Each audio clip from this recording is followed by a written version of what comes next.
신명기 25장, 오늘 신명기 25번째, 우리 신명기 강의의 연속 설교 25번째입니다. 신명기 25장, 우리 1절부터 3절까지만 오늘 보겠습니다. 의인은 의롭다 하고 악인은 정죄할 것이며, 이와 같은 제목을 하나님 말씀 나누도록 하겠습니다. 오늘 신명기 25번째 말씀인데, 우리 지난주에 어떤 말씀을 우리가 나눴는가 하면 갈라디아서의 주제와 비슷한 자유에 관한 말씀을 나눴습니다. 이스라엘 백성들이 출애굽을 했습니다. 출애굽해서 그 광야의 방랑 시기를 거쳐서 이제 가나안 땅을 앞두고, 이 신명기 말씀은 지금 가나안 땅에 들어가기 후가 아니라 전입니다. 들어가기 전에 그 가나안 땅을 앞둔 그 시점에서 니네들이 이제 들어가게 될 가나안 땅에 들어가면 이제는 너희가 어떤 종되었던 애굽 사람들의 종되었던, 그리고 광야에서는 하나님이 인도하시는 대로 가라면 가고 멈추면 멈추는, 가라면 가고 멈추면 멈추었던 그런 제약된 삶이 아니라 이제는 너희가 자유인으로 선택과 자유의 권리를 행사하며 살아야 된다. 근데 그때까지 이스라엘 백성들 가운데는 뭐가 몸에 배어 있었습니까?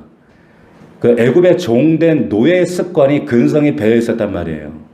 그러니까 철저하게 어떤 자유한, 그리고 자기 스스로 선택하는 그런 삶이 아니라 철저하게 어떤 타의에 의해서 이렇게 인도받고 명령을 하면 순종하고 이런 관계를 살았는데, 이제 그들에게 하나님께서 이제 자유를 주시는 겁니다. 너희가 들어갈 이제 가나안 땅은 너희가 선택하고 그 자유를 너희가 누리며 살아가야 한다. 근데 이들이 자유가 뭔지 몰라요.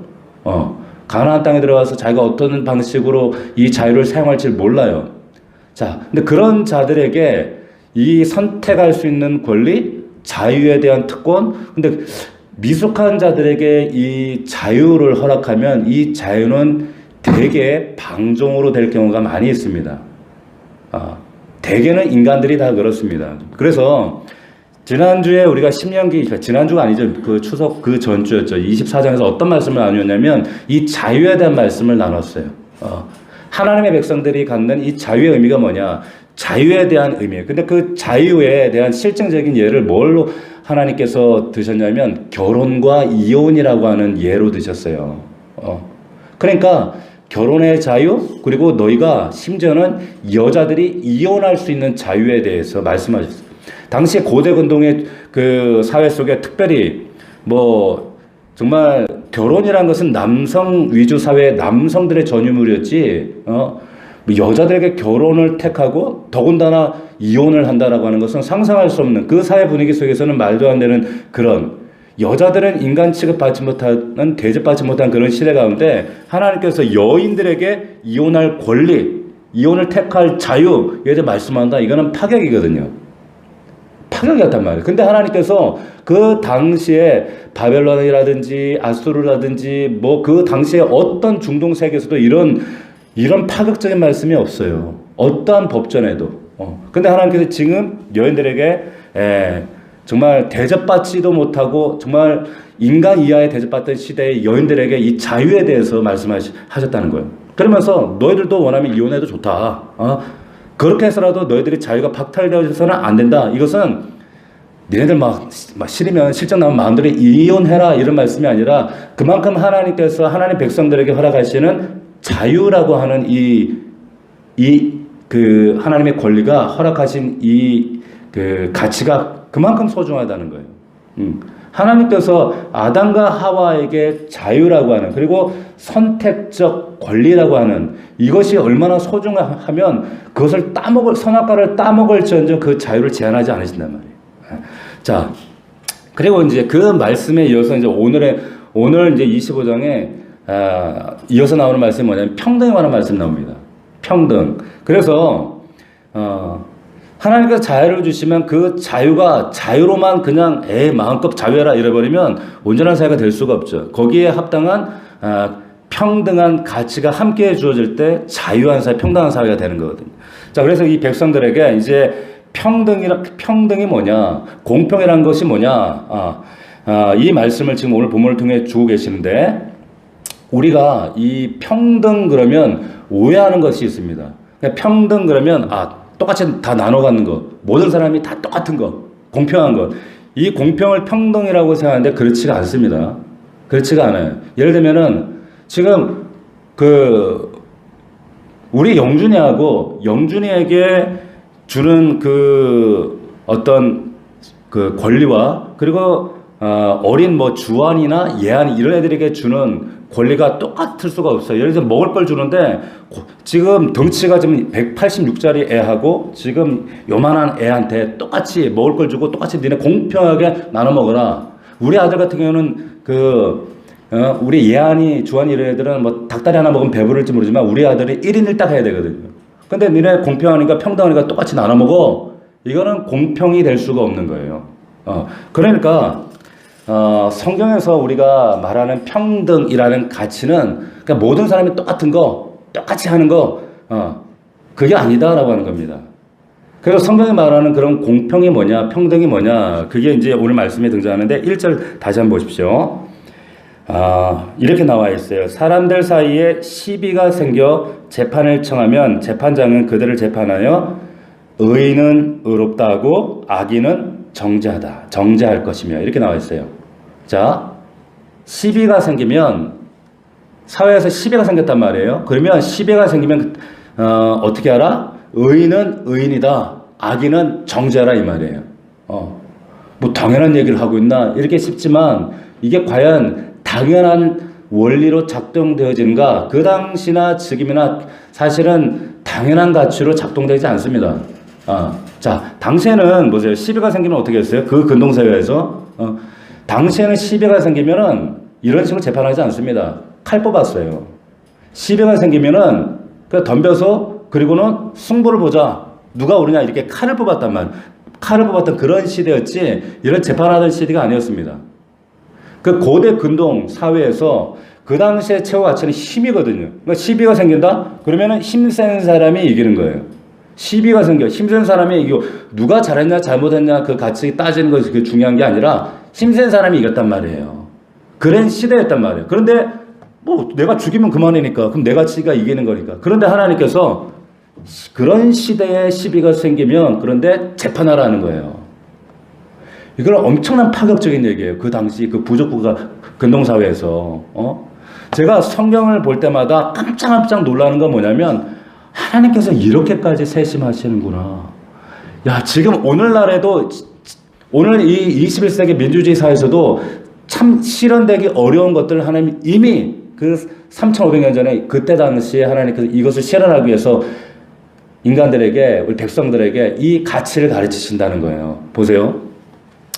지금 힘만 있으면 모든 거 다 먹고 혼자 다 처먹고 다 해먹고 힘으로 다 압도할 수 있는 시대였단 말이에요. 그러니까 누가 귀족이냐 누가 노예냐 누가 머슴이냐 양반이냐 이거 따르지 않고 하나님께서 누가 의인이냐 누가 악인이냐 이걸 말씀한다는 거예요. 재판을 청해? 예? 그러면 그 재판장은 그들의 시비는 누가 의인이고 누가 정죄받을 사람인가 이것을 명확하게 살피고 들여다보아서 이게 바로 평등이다 공평이다 이렇게 말씀하는 거예요. 자 보세요. 이게 오늘날 당연한 게 아닌가 싶지만 사실 오늘날도 이게 우리 관련해서 우리 집사님들도 일하지만 이게 우리 사회에서 이렇게 정당한 가치로 이게 발현되지 않거든요. 왜? 의인이 의롭다 하고 그리고 악인이 악하다고 그렇게 공평한 재판이 이루어지지 않아요. 정죄하지 않아요. 힘 있는 사람은 구속당하지 않고 힘 없는 사람은 구속당해요. 얼마 전에 우리 그런 뉴스가 있었어요. 자, 버스 기사가 돈 800원을 횡령했다고 당한 일이 오래전에 있었어요. 그런데 그때 당시에 재판했던 재판관을 이번에 등용한다 해서 그것 때문에 시비가 많았잖아요. 800원을, 버스기사가 800원을 그냥 관례상 그렇게 할 수 있다 해서 했는데 회사가 고발했어. 그 사람이 유죄 선고받았습니다. 그런데 우리 사회에 돈 헤쳐먹는 수많은 사람, 수천억 해먹는 사람들은 다 무죄로 사면되고 풀려나고 이런 시대예요. 그러니까 의인이 의인이라고 되지 않고 악인이 악인이라고 정죄받는 시대가 아니란 말이에요. 오늘날도. 하물며 지금 지금부터 수천 년 전에 정말 의인이라고 그 판단받지 못하고 악인을 판단받고 감히 그런 생각도 할 수 없는 힘이 지배하는 시대 가운데 하나님이 그렇게 하라는 거예요. 의인은 의인으로, 악인은 악인으로 정죄받을 수 있도록 하라는 거예요. 자, 요즘에는 다 깃털만 벌 받잖아요. 몸통은 따로 있어요. 근데 그 당시에는 오죽이나 더 했겠냐는 거예요. 근데 하나님은 이거는 공평이 아니다, 평등이 아니다. 의인은 의롭다 하고 악인은 정죄하라. 그러니까 칭찬받을 일 있으면 칭찬하고 벌 받을 일 있으면 벌 받아야 된다. 이게 평등이다라고 말씀하시는 겁니다. 자, 보세요. 이게 교회 안에서도 이것이 사라지고 있습니다. 그러니까 이게 어린 교회일수록, 여러분 성숙하지 못한 교회일수록 그냥 성도들을 아이고 잘한다 잘한다, 아이고 집사님 화이팅 화이팅, 잘합니다 잘합니다, 이래야 좋은 교회, 막 좋은 게 좋은 거고, 뭐 다 덮고 넘어갔고 은혜롭게 막 쉬쉬쉬하고 넘어가고, 이런 게 마치 은혜로운 교회인 것처럼, 그게 평등인 것처럼, 마치 그게 최고의 가치인 것처럼 하는 그런 시대 교회가 됐단 말이에요. 그런데 이게 굉장히 교회 안에 큰 문제들을 야기했어요. 저희 어릴 때 교회는 장로회를 통해서 권징이라고 하는 제도가 엄격하게 있었습니다. 그래서 교회 안에 어떤 그 도덕적인 그리고 물질적인 그런 그 사고를 일으켰을 경우에 교회가 교회 이름으로 아주 엄중하게 징계를 했어요. 권징을 했어요. 그래서 아주 강력한 최고의 그 징계가 출교라는 그런 명령이 있었어요. 근데 제 기억에 출교를 그 하시는 분은 딱 한 분, 딱 한 번을 받고, 근데 금식을 그렇게 많이 시켰어요. 담임 목사님이. 그래서 그 사람이 어떤 문제가 발생했을 때 금식해. 혹은 사모님이 너 금식혀. 며칠이요. 어떤 권사님이 너 금식혀. 이러면 금식하고 그랬단 말이에요. 그런데 그것이 오늘날에 사라져버렸어요. 그냥 덮어놓고 넘어가. 그냥 은혜, 좋은 게 좋은 거지 뭐. 이러면서, 자, 이러니까 교회 안에서 죄도 다, 이게 불의한 것도 다 좋은 게 좋은 거 넘어가니까 이 오염된 것이 쌓이니까 그 오염된 것들 보고 성도들이 상처받는 거예요. 교회는 다 넘어가네? 교회는 왜 이렇게 불의해? 상처받고. 근데 골맞은 그 상처를 통해서 죄가 역사하고 또 사단이 역사하는 거예요. 그러니까 나도 굶거든요.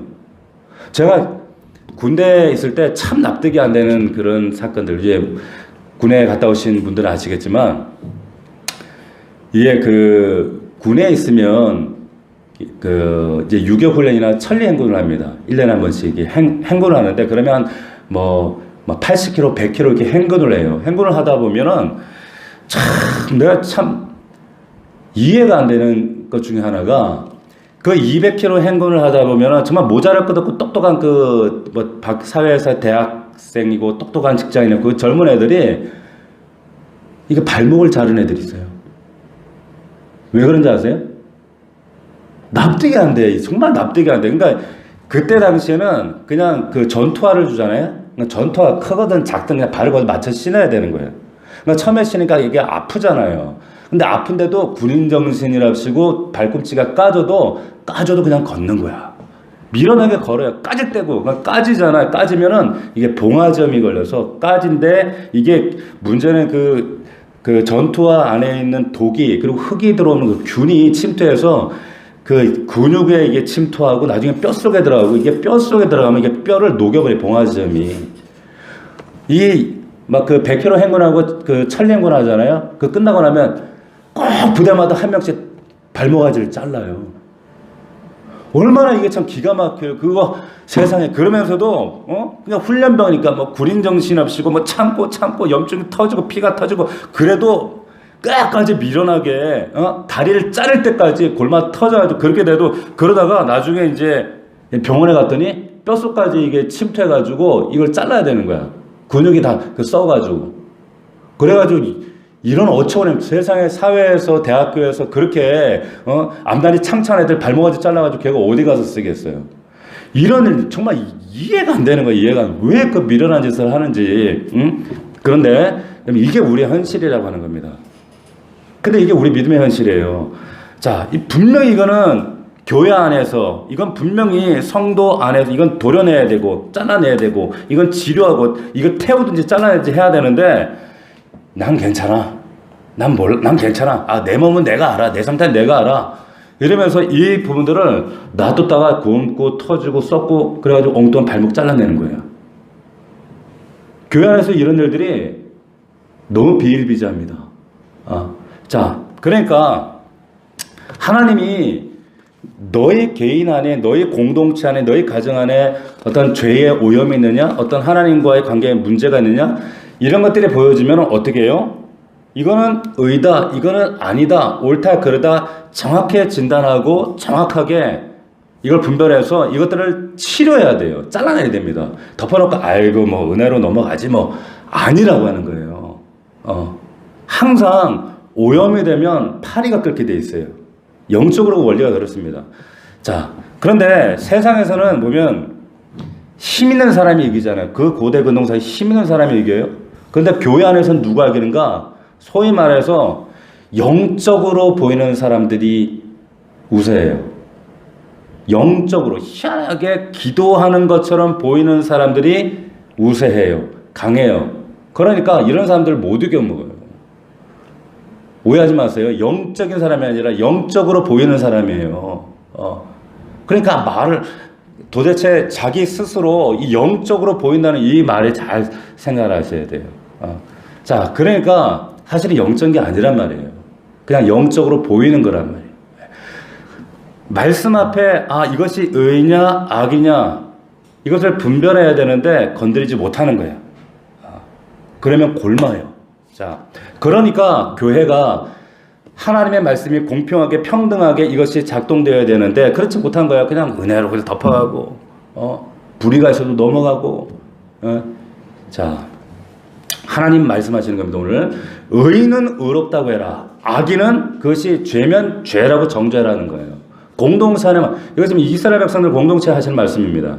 그러니까 그 사람이 힘이 있든 힘이 없든 영적으로 보이든 영적으로 보이지 않든 그게 중요한 게 아니라 이 사람이 평소에 교회 잘 나오고 예배 잘 드리고 뭐 헌금 많이 드리고 이 사람이 중직이고 이 사람은 그냥 은혜로 그냥 대충 넘어가고 이 사람이 뭐 평소에 봉사 안 하고 뭐 헌금도 안 하고 뭐 대충 그랬으면 드러블 듣고 이 사람 막 정작 이러면 아니라는 거예요. 이래서는 안 된다는 거예요. 그거 상관없이 누구도 역시 이게 의냐 악이냐 이걸 분명히 분별하고 판단해야 된다. 그래야 교회가 공동체가 건강해질 수 있습니다. 그러니까 인본주의를 뭐 좋은 게 좋은 거지. 그러면 교회에 정말 돌이킬 수 없는 그러니까 세상 사람들 볼 때 교회는 뭐 저래 법도 없고 어떤 뭐 납득이 안 되는 거죠. 자, 그래서 하나님 어떻게 하기를 원하시는가? 2절을 잘 보세요. 자, 오늘 말씀에 2절에 어떻게 이제 처방을 하시는가? 의인은 의롭다 하고 악인은 정죄할 것이요. 2절에 악인에게 태형이 합당하면 재판장은 그를 엎드리게 하고 그 앞에서 그의 죄에 따라 수를 맞춰 때리게 하라. 때리게 하라는 거예요. 목사님 이거 율법이잖아요. 율법 아닙니다, 이거.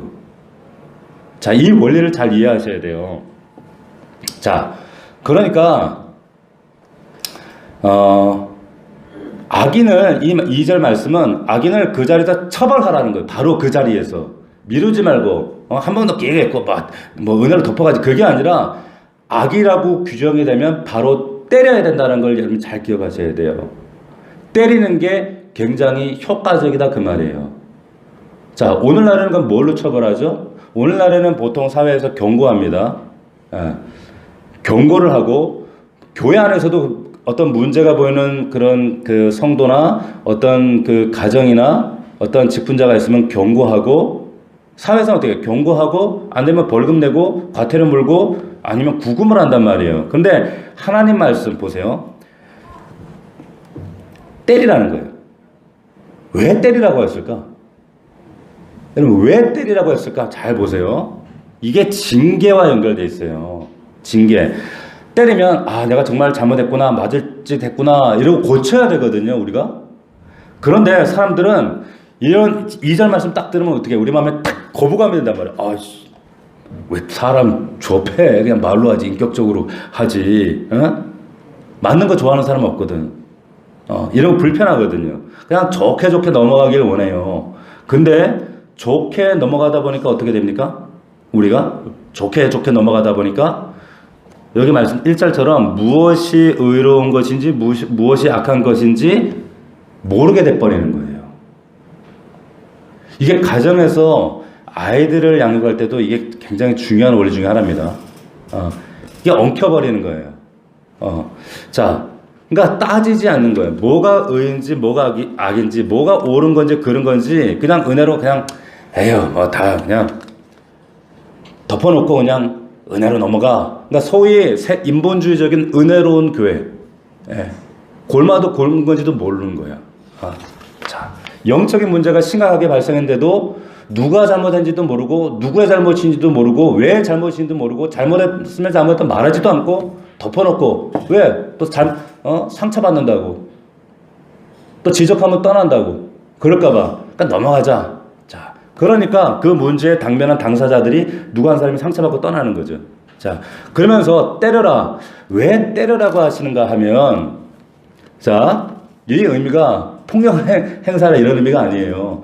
자, 우리 잠언 말씀을 한번 찾아보면 잠언 우리 3장 말씀 한번 찾아보겠습니다. 잠언 3장 11절 12절 보면 이런 말씀이 있어요. 잠언 3장 11절 12절 말씀 보면 이런 말씀이 있습니다. 11절 여호수아 말씀 잠깐 접어놓고 11절 말씀 보면 같이 한번 읽어봅시다. 시작. 내 아들아 여호와의 징계를 경히 여기지 말라. 그 꾸지람을 싫어하지 말라 이랬어요. 징계는 뭐예요? 해초리죠. 그죠? 징계, 하나님의 징계라는 건 지금 신명기 25장 말씀으로 하면 뭐예요? 의인은 의인이라고 하고 악인은 죄라고 정죄하는 게 이게 징계예요. 때려서라도 고치라고 하는 거예요. 그 말씀하는 거예요. 징계, 해초리입니다. 때려서라도 고치는 거. 그런데 이 징계를 경히 여기지 말라. 중요하게 여기라는 거예요. 굉장히 중요하게.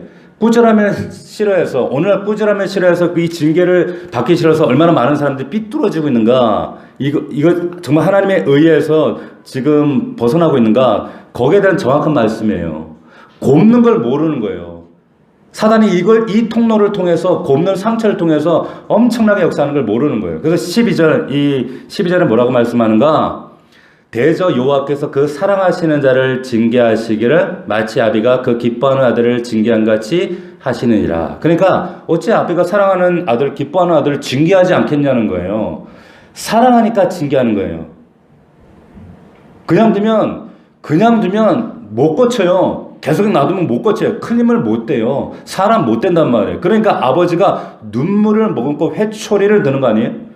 그 마음으로 여호와께서 사랑하는 마음으로 징계하신단 말이에요. 그러니까 하나님 안에서 받는 징계는 왜 징계하는 거예요?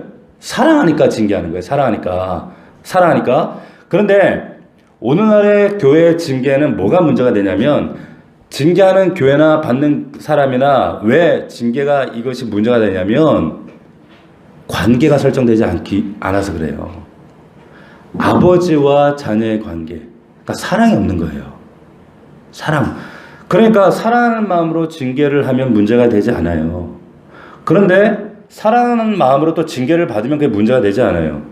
그런데 그 사랑이 없으면 징계하는 사람은 그냥 징계로 끝나버려요. 받는 사람은 그냥 받는 것으로 끝나버려요. 그러니까 공동체가 깨어지는 거예요. 근데 이 징계는 그래서 지혜롭게 해야 돼요. 어떻게? 그 지혜가 뭡니까? 사랑이라는 거예요. 사랑. 지혜롭게 징계하는 그 지혜로운 방법이 뭐냐? 사랑이다라고 하는 거예요. 그러니까 교회든 우리 목장이든 우리가 정말 징계 없이 의에 대해서 악에 대해서 그것을 성경이 우리에게 말하는 것처럼 뭐가 의인지 악인지 교훈과 책망과 바르게 함이 없는 공동체는 건강하지 않은 거예요. 절대로 하나님 말씀에서 이거는 철저하게 인본주의적으로 망할 수밖에 없습니다. 그렇기 때문에 하나님께서 말씀하시는 거예요. 그래서 지금 잠언에서 이 징계의 효용에 대해서 잠언 29장 17절로 가면 이 징계가 얼마나 중요한가 하면 다시 한번 징계에 대한 말씀을 언급하시는데 잠언 29장 17절로 가면 이렇게 말씀이세요. 내 자식을 징계하라 그래요. 한번 찾아봅시다. 29장 17절. 잠언 29장 17절입니다. 저는 이거 여러분들이 아유 애들 머리가 다 컸는데요. 그럼에도 불구하고 이 원리를 여러분들 가정에 말씀의 원리를 잘 세우셔야 됩니다. 자, 29장 17절 가면 이렇게 돼 있죠. 같이 읽어봅시다. 시작. 내 자식을 징계하라. 그리하면 그가 너를 평안하게 하겠고 내 마음에 뭘 준다? 기쁨을 줍니다. 보세요. 바꿔 말하면 징계하지 않으면 어떻게 돼요? 자식 징계하지 않으면 우리 김현종 집사님도 잘 들으세요. 하윤이, 예은이 아빠도 애들 회초리 들지 않으면 평안하게 못 된다는 거예요. 우리가. 이건 제가 시대를 초월해서 보아왔던 수많은 요즘 말하는 인본주의적인 그런 교육을 하시면 안 돼요. 아이에게 뭐가 의고 악인지를 아주 해철되게 가르쳐야 돼요. 조금 지나면 못한단 말이에요. 커서도 이 징계가 하나님의 징계가 부모의 마음의 징계가 뭔지를 가르쳐 주셔야 돼요. 그리고 우리 마음에 기쁨을 주지 않는다고 기록하고 있어요. 그 말씀은 우리 마음에 좋지 않은 마음이 생긴다는 거예요. 그러니까 자녀들이 하는 대로 내버렸다가 정말로 지나고 나서 후회하는 일들이 얼마나 많습니까? 지나고 나서 깨닫는 거, 그때 내가 좀 더 엄격하게 했어야 되는데, 아이들을 정말 매로 가르쳐야 되는데, 제가 우리 그 두 아이들 키우면서도 내가 하는 대로 우리 영준이 연서 내버려뒀다가 나중에 나는 소위 말해서 그냥 좋은 아빠 소리 들으려고 했던 그런 것들, 근데 지나고 나서 낭패다, 아차 이랬던 기억이 참 많이 있습니다. 그러니까 하지 말라고 할 건 하지 말라고 하고, 이거 위험한 건 위험한 거고, 해서는 안 되는 건 안 되는 거고, 이거는 절대 말씀이 위배되는 건 위배되는 것이고, 근데 애들이, 아빠 하면 안 돼요? 해도 안 돼요? 우리 아빠 이상해. 우리 아빠 엄격해. 보수적이야. 꼰대야. 이런 소리, 이상한 아빠 되기 싫어서, 이상한 엄마 되기 싫어서, 꼰대 소리 듣기 싫어서, 그래, 그럼 휴. 이랬다가 나중에 휴하는 일이 굉장히 많아요. 하나님의 징계도 마찬가지입니다. 내게 하지 말라고 하시는 것, 하나님이 우리에게 하지 말라 하실 때 뭐 어떻게 말씀하세요? 어떻게 하지 말라 하실 때 두 가지로 우리에게 하나님 말씀하세요. 말씀을 선포되는 말씀을 통해서 하나님의 뜻, 야, 너 지금 그 하나님 뜻과 반대로 가고 있어. 내 마음에 하나님께서 영적인 불편함을 주세요. 찔림을 주셔요. 너 세상으로 걷지 마. 그 길로 가지 마. 그러면 안 돼. 너 왜 네 마음대로 걷니? 네 발걸음 돌이켜. 그때 바로 돌아서야 돼요. 바로 돌아서야 돼요. 그 하나님이 내가 살아있다는 증거예요. 그리고 또 하나 뭡니까? 내 양심을 통해 말씀하세요. 하나님 말씀을 통해서 내게 주시고, 하나님 내 양심에, 이 양심은 그냥 내 안에서 그냥 내 생각이 아니에요. 내 양심을 성령께서 사용하십니다. 그래서 성령이 내 안에서 야, 스톱, no, 오케이, 감동하세요. 감동하신단 말이에요. 양심을 통해서. 그런데 내가 한두 번 내 인본주의적인 생각으로 이걸 누르잖아요. 눌러요. 제한해요. 왜? 아무도 안 보니까. 나만 들리니까. 나만 아니까. 그러니까 나중에 하나님께서 무시당하시면 하나님께서 두 번, 세 번 그러다가 하나님께서 이제 말씀 안 하시는 거예요. 양심이 그냥 아주 그냥 껍데기처럼 두꺼워져 버리는 거예요. 메말라 버리는 거죠. 하나님께서 우리에게 기록된 말씀으로, 강단의 말씀으로, 혹시 복상의 말씀으로 또 내 양심을 통해 말씀하실 때 그때 아멘 하시면 되는 거예요. 자, 그래서 잠언 29장 18절 보면 묵시가 없으면 백성이 방자히 행한다 그랬습니다. 방자히 행한다. 묵시가 없으면. 이 묵시라는 말은 영어 성경 보면 비전이라고 나와 있습니다. 비전이 없으면, 그러니까 비전은 뭐예요? 하나님이 보여주는 거잖아요. 비전이 없으면, 다시 말하면 하나님이 보이시는 비전 없으면, 미래에 대한 소망이 없으면 백성이 방자에 행한다, 범죄한다는 거예요. 시간 낭비하고 인생 허비하게 돼 있어요. 묵시가 없으면, 묵시는 어디서 나와요? 근데 묵시는 징계에서 나온단 말이에요. 아시겠어요? 이 잠언 말씀에 의하면 징계에서, 그러니까 이 19절에 우리가 마지막 이 잠언 지금 이 18절 다음 19절에 우리가 참 깊이 생각해야 될, 다시 한번 생각해야 될 이런 말씀이 이어져요. 19절 말씀 한번 읽어봅시다. 시작. 종은 말로만 하면 고치지 아니하나니 이는 그가 알고도 따르지 아니함이니라. 이게 무슨 말일까요? 이게 인간이 이렇다는 얘기예요. 인간이 이래요. 인간의 마음은요, 알아도 안 한단 말이에요. 알아도 따르지 않아요. 알면서도 안 해요. 왜 안 할까요? 말로만 하니까. 말로만 하니까. 그래서 하나님이 징계하신다는 거예요. 그런데 징계는 그래서 하나님이 사람 되게 하는 방편이에요. 그래서 여러분 보세요. 집에 있는 강아지 징계하세요? 우리 반려견 이쁘다고 징계해요? 안 해요. 얘는 우리 집에 강아지가 있어요. 쿠키라고 하는 강아지가 있는데 얘가 자꾸 오줌을 방 앞에다가 한강을 만들어 놓은 거야. 제가 징계를 했어요. 징계를 했는데요. 징계를 처음에 들어가서 징계를 했는데 아무리 징계해도 얘는 못 알아듣더라고. 징계한다고 해서 얘가 그 수준에 합당한 반려견이 되지 않더라고. 동물이니까. 그래서 동물은 징계하지 않습니다. 그냥 가르치는 거예요. 그냥 훈련하는 거지. 근데 사람은 징계합니다. 왜? 그래야지만이 비전이 보이거든요. 하나님이 말씀이 보이거든요. 자, 말씀으로 돌아옵니다. 그래서 징계는 사랑하기 때문에 징계하면 비전이 생기는 거예요. 비전이 들어와야 우리가 방자하게 살지 않습니다. 방자하게 살지 않아요. 그래, 비전이 생겨야 미래에 대한 꿈을 가지고 미래에 대한 준비를 하고 그 말씀을 따라 살기 때문에 하나님이 징계하신 거예요. 자, 자식도 마찬가지란 말이에요. 자식도. 그러면 우리에게 어떻게 징계하라고 하시는가? 다시 돌아와서 자, 신명기에 돌아오면 3절에 뭐라고 했습니까? 40까지는 때리려니와 이런 거예요. 40까지. 40대까지 때려라. 태형을 규정하는 겁니다. 지금도 태형을 하는 중동 국가가 있죠. 자, 그런데 너무 지금 바로잡겠다고 너무 많이 때리지 마라. 지나치게 때려서 사람 죽여서는 안 된다. 그래서 40대까지 때리지만 그것을 넘기지는 못할지니라고 되어 있어요. 자, 그래서 율법에 40 이상을 못 때리기 때문에 39대까지만 때리게 되어 있습니다. 율법에. 그래서 40에 하나 가만 내, 이게 여기서 나온 말이란 말이에요.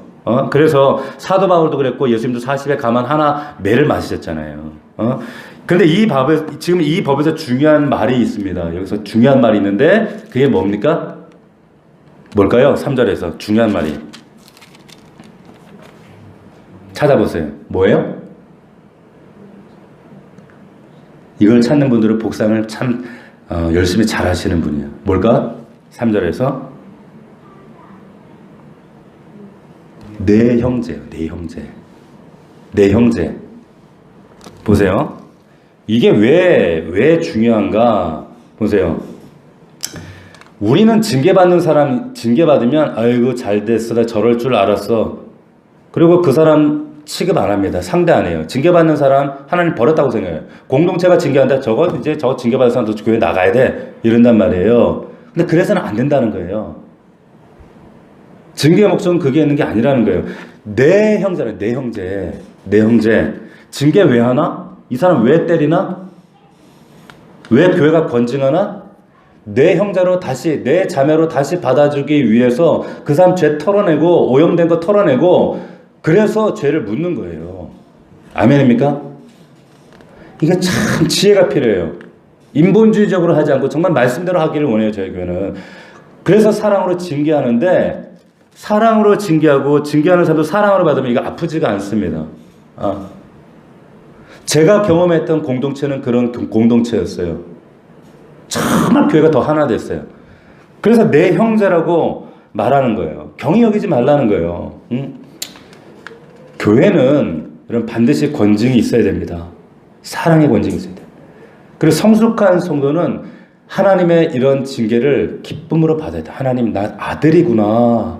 반려견은 아니구나. 라는 걸 깨닫는 거예요.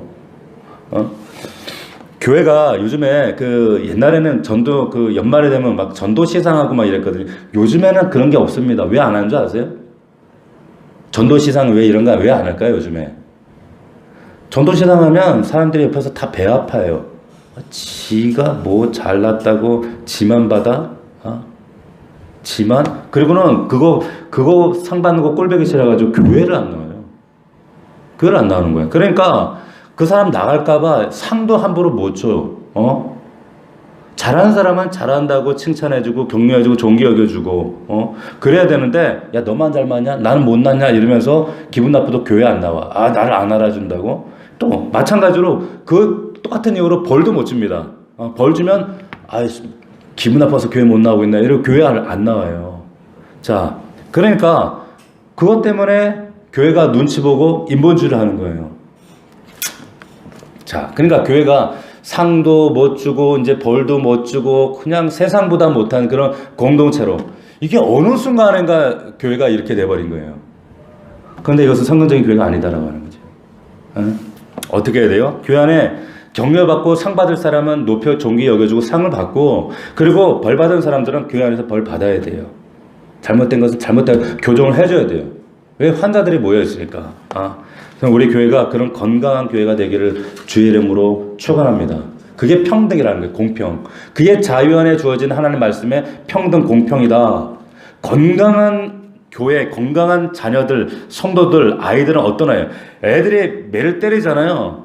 우리 딸이 좀 그래요. 우리 딸이 지금은 커가지고 못하지만 어릴 때 매 때리잖아요. 얘는 금방 와서 아빠 와가지고 아빠 너 그때 왜 이렇게 세게 때렸어? 막 이래. 호해줘 이래요. 그게 건강한 자녀거든요. 그럼 아빠가 그래 많이 아팠어 미안해 만져주고 호해주고 자 이게 건강한 자녀고 건강한 부모와의 관계예요. 그죠? 교회도 그렇게 돼야 된다는 거예요. 목회자와 성도, 목자와 리더와 목원들 모든 관계 안에서 무조건 궁뎅이 두드려주는 게 그게 잘하는 게 아니란 말이에요. 이게. 호해주는 엄마도 있고 그리고 아프다고 엉덩이 들이미는 아들, 딸도 있어야 된다는 거예요. 그게 건강한 교회예요. 뭐가 의인지 악인지를 명확하게 분별하고 이걸 얘기해 줄 수 있는 그런 강단과 그런 목장과 공동체 그 교회가 건강한 교회입니다. 그게 바람직한 교회예요. 그런 교회가 될 수 있기를. 왜 그래야 되는가? 여기 말씀에 내 형제라는 거예요. 내 형제이들. 내 형제. 말씀을 맺겠습니다. 자, 오늘 이 말씀에 뭐가 이제 가나안 땅에 들어서 이스라엘 백성들 가운데 하나님 자유가 한데 무엇이 공평이고 평등이냐? 의인은 의롭다 하고 악인은 정죄하는 것. 옳은 건 옳고 그른 건 그르다고 마태복음 말씀도 그 있죠. 옳다 아니다라고 하는 거예요. 명확하게. 이건 비판하라는 말씀이 아니라 명확하게 그것을 짚어주라는 거예요. 왜? 사랑하기 때문에 살리려고. 여러분 우리 말씀을 바로 알고 정말 우리 앞에 있는 정말 우리의 높아진 마음과 강팍한 마음을 내려놓고 정말로 하나님 말씀 앞에 우리 자신이 먼저 뭐가 옳은지 그른지를 분별하고 하나님 혹여라도 내가 이걸 곪고 터지고 있는데도 이것을 붙잡고 이걸 억누르고 있는 것은 있지 않은지 다시 한번 하나님 말씀 앞에 우리를 돌아보고 기도할 수 있는 우리 스스로를 가정을 세울 수 있는 저 우리 교회가 되기를 원합니다. 아멘. 기도하겠습니다. 자, 기도할 때 우리 말씀 붙잡고 또 우리 나라와 민족과 교회를 위해서 하나님 허락하신 이 말씀 붙잡고 우리에게 허락하신 하나님 이 공평과 평등에 대해서 다시 한번 붙잡기를 원합니다.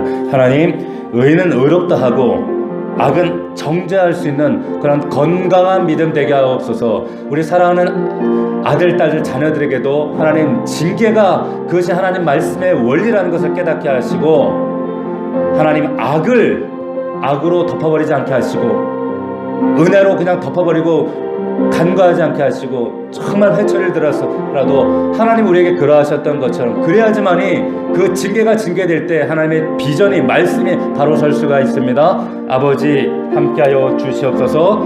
우리 가정과 자녀들과 우리의 사랑하는 남편과 아내들 위해서 또한 우리 일터와 하나님 허락하신 우리 정말 기도의 제목 한 가지마다 하나님 뜻 가운데 하나님 약속하신 말씀대로 응답하여 주옵소서. 주여 역사하여 주옵소서. 우리 간절한 마음으로 우리 주여 한번 부르고 통성으로 기도합시다. 주여